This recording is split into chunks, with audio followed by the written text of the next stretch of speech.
Hi, I'm Evelyn. All I've wanted since my divorce was stability for my daughter Lily. At 7, she deserves better than what I grew up with. My marketing manager position at Horizon Media pays for our modest 3-bedroom house. Nothing fancy, but it's ours. My phone rang while making Lily's breakfast. Mom again. Evelyn, Nathan's landlord evicted him yesterday.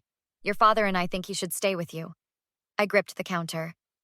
Mom, you know I can't have Nathan here with Lily. He's family. You have that extra room. That's my home office where I work weekends to keep us afloat. Last time he stayed, my prescriptions disappeared and strange people showed up at 2 a.m. We're coming for dinner tonight. Your father wants to discuss this properly. By evening, my dining table was crowded. Lily colored nearby while Dad cut his chicken with military precision. Mom kept giving me pointed looks while Nathan slouched in his chair, eyes bloodshot. Nice place, sis. Really cozy. Nathan smirked, scanning my living room like he was already deciding what to pawn. Evelyn, my father Richard finally spoke. Your brother needs family now. You have space. I have a 7-year-old daughter and barely enough time with her as it is. Nathan needs rehab, not a crash pad. Nathan slammed his fork down. I don't need rehab. I need family who doesn't treat me like garbage. Lower your voice, I hissed, glancing at Lily. Your brother made mistakes, Margaret said, but family forgives. I've helped countless times. Money never repaid, things going missing, scary people showing up looking for him. So I'm just supposed to be homeless? Nathan shouted. You could stay with Mom and Dad. Our house is too small, Richard said quickly.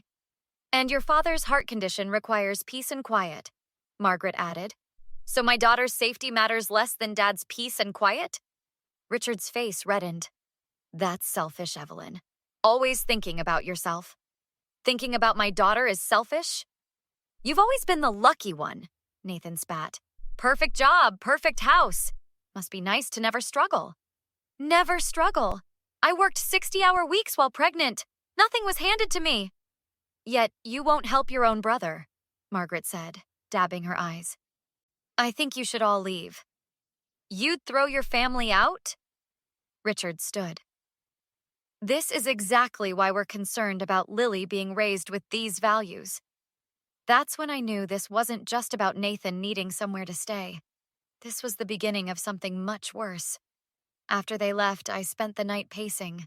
Their comment about Lily's values kept replaying in my head. 3 days later, my doorbell rang at 7:30 a.m. on a Saturday. We thought we'd take Lily for pancakes. Margaret stood there with a forced smile. Richard and Nathan waited in the car. It's not a good time. We have plans. What plans? Surely nothing that can't wait. Lily, Grandma's here. Before I could stop her, Lily appeared behind me in her unicorn pajamas. Going somewhere with this monster is definitely plans, Nathan called from the car. She's probably got some fancy mommy-daughter brunch that's more important than family. The next Tuesday, they showed up at dinner time. Then again on Thursday. Each time with Nathan in tow, each time unannounced. You can't keep showing up like this, I told Margaret after the 5th surprise visit. We're worried about you, that's all. You seem stressed. Maybe you're working too much? Not spending enough time with Lily? I slammed my coffee mug down. Don't you dare question my parenting. On their 6th visit, I was on a conference call when Nathan wandered into my home office. Nice setup, sis. That monitor would fetch a good price. Get out of my office now. He knocked over my desk lamp accidentally on his way out. When I confronted him, Margaret jumped in. It was an accident. Why are you always so hard on him? Later, I overheard Margaret in Lily's room. Your mommy is just being mean to Uncle Nathan. He needs help, but she won't share her big house. Don't you think that's sad? Mommy says Uncle Nathan is sick and needs special doctor help, Lily replied. That's what she tells you? How awful. No, sweetie, he just needs family love. I'd had enough. Out, all of you, now. After they left, Lily looked confused. Grandma said you're being mean. Sometimes adults disagree, honey, but I'm your mom, and I make decisions to keep you safe. I called my friend Taylor the next day and met her for coffee. They're poisoning my relationship with Lily. I don't know what to do. Taylor shifted uncomfortably. There's something you should know. Margaret came into our law office last week. She was asking about grandparents' rights and custody options. My stomach dropped. Custody? They want to take Lily? They were discussing partial custody based on claims you're unstable and alienating family. Evelyn, this is serious. They're building a case. That's insane! I'm a good mother! I know that, but they're painting a different picture. They mentioned your erratic work hours and refusal to accept family help. They're twisting everything. What do I do? Document everything. Every visit, every conversation. Install security cameras. Keep records of Nathan's behavior. And get a lawyer. Not from my firm, since there's a conflict now. They're really trying to take my daughter because I won't let my addict brother crash at my house. Evelyn, family court can be unpredictable. Grandparents with resources sometimes win these battles. Don't underestimate them. I felt like I couldn't breathe. My own parents were plotting to take my child. They don't care about Lily. They just want to punish me for not falling in line. Whatever their motive, they're serious. And you need to be too. The certified letter arrived on a Tuesday. My hands trembled as I read the formal language stating that Margaret and Richard were petitioning for partial custody of Lily based on my persistent pattern of unstable behavior and deliberate alienation from family support structures. I called in sick to work and spent the morning throwing up in the bathroom. Mommy, are you sick? Lily stood in the doorway, concerned. Just a little tummy trouble, sweetie. Nothing serious. The doorbell rang. It was Nathan, alone this time. What do you want? Look, Evelyn, I didn't know they were going to go this far. I just needed a place to crash. Well, now they're trying to take my daughter. Happy? He shifted uncomfortably. Can I use your bathroom? I laughed bitterly. To steal more of my prescription meds? His face changed. You knew about that? Of course I knew. The bottle was full on Monday and half empty on Wednesday after your visit. I was in pain. My back. Save it. Those were my anxiety meds, not painkillers. You were either selling them or mixing them with whatever else you're on. He looked at the floor. I'm sorry, okay? Things got out of hand. You're sorry? Mom and Dad are trying to take Lily from me? They've been planning this for weeks, taking pictures of your house when you weren't looking, recording conversations on their phones. My blood ran cold. They what? That time Lily was sick and you yelled at Mom to stop giving her candy? They got that on tape, and they have pictures of your laundry pile and that wine bottle collection in your recycling bin. That's illegal. They can't record me without consent. Try telling that to a judge when they're showing photos of your bathroom cabinet full of prescription bottles. After he left, I called my boss, Alex. Take whatever time you need, Evelyn. This is outrageous. I can't afford a big custody battle. I'm already living paycheck to paycheck. My sister-in-law is a family attorney. Jordan Miller, the best in the state. I'm calling her right now. 2 hours later, I was sitting across from Jordan in her downtown office. Non-consensual recordings are inadmissible in court, she explained. But we need to be proactive. Tell me everything. I laid it all out. Nathan's addiction, my parents' manipulation, the surprise visits, everything. This is about control, not Lily's welfare, Jordan said. We need to document their pattern of behavior. Security cameras, saved texts, email records. I have texts from Nathan asking for money. And my neighbor saw him stumbling drunk on my porch last month. Good. Get a statement. Also, we need character witnesses who can attest to your parenting skills. Alex at work, Lily's teacher. Our neighbor, Mrs. Chen, who watches her after school sometimes. Perfect. And we need proof of Nathan's issues. He just admitted stealing my meds. Can we get that on record somehow? Actually, yes.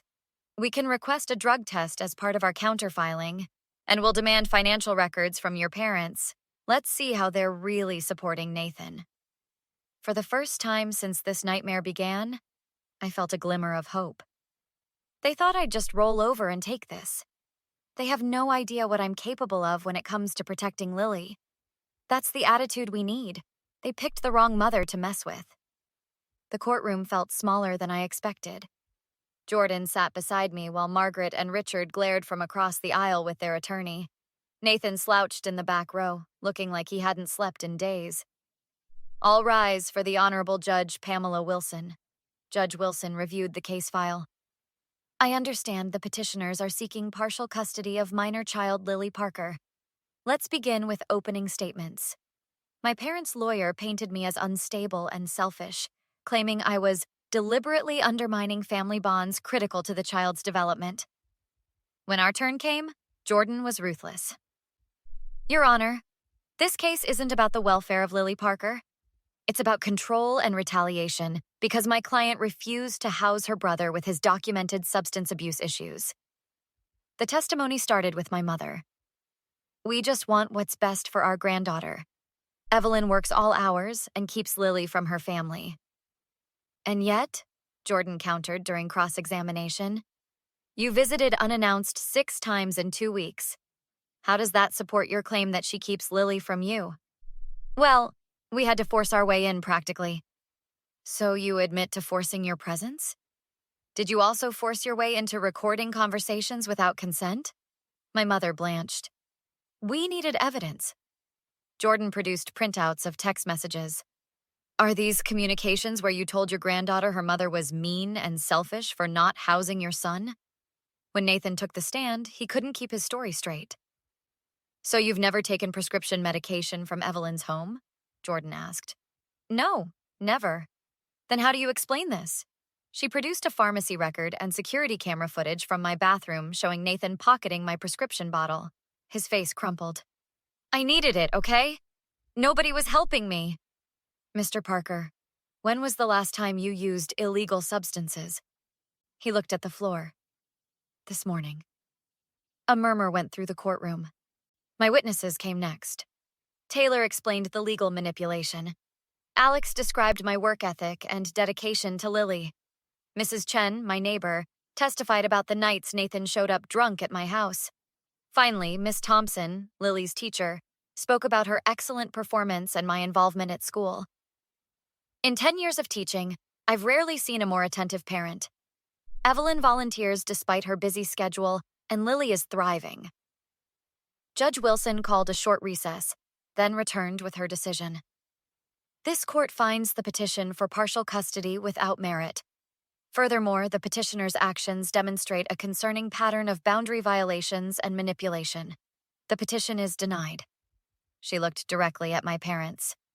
Additionally, I'm issuing a temporary restraining order prohibiting Margaret and Richard Parker from contacting Evelyn or Lily without prior court approval or supervised visitation. Mr. Nathan Parker is also included in this order. 6 months later, Lily and I were having dinner with Taylor, Alex, and Mrs. Chen, our chosen family. My phone buzzed with a text from Nathan's rehab counselor with an update on his progress. The community grapevine had spread the story of my parents' custody grab, and most of their friends had distanced themselves. More pasta, Lilybug? Taylor asked. Yes, please. Can we have movie night after? I looked around the table at the people who stood by us when it mattered. Absolutely. I think we've all earned a little happiness. Would you sacrifice your child's safety to help a troubled family member? Or do you believe toxic relatives deserve to be cut off completely regardless of their family status? Where do you draw the line between family loyalty and protecting yourself and your children?